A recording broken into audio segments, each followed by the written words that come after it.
যুক্তরাষ্ট্রের অভ্যন্তরীণ গোয়েন্দা ও আইন প্রয়োগকারী সংস্থা federal bureau of investigation most wanted আসামির তালিকায় এবার পাকিস্তানে নিযুক্ত ইরানের রাষ্ট্রদূত রেজা আমিরি মোঘাদেম।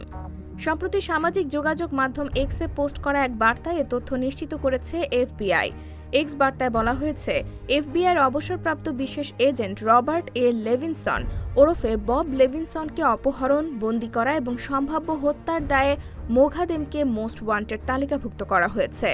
শুধু তাই নয়, মোঘাদেমের মাথার দাম $50 লাখ ঘোষণা করেছে এফবিআই। পাশাপাশি যুক্তরাষ্ট্রের স্বরাষ্ট্র মন্ত্রণালয় জানিয়েছে, লেভিনসনের বর্তমান অবস্থান সংক্রান্ত যে কোনো নির্ভরযোগ্য তথ্য যদি কেউ দেন, সেক্ষেত্রে তথ্যদাতাকে $2 কোটি পুরস্কার দেওয়া হবে।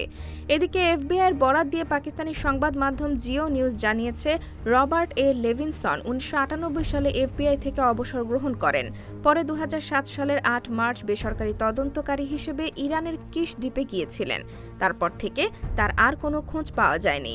সে সময় লেভিনসন অপহৃত হয়েছিলেন। সে সময় ইরানের গোয়েন্দা ও নিরাপত্তা বিষয়ক মন্ত্রণালয়ের ঊর্ধ্বতন কর্মকর্তা ছিলেন রেজা আমিরি মোঘাদেম।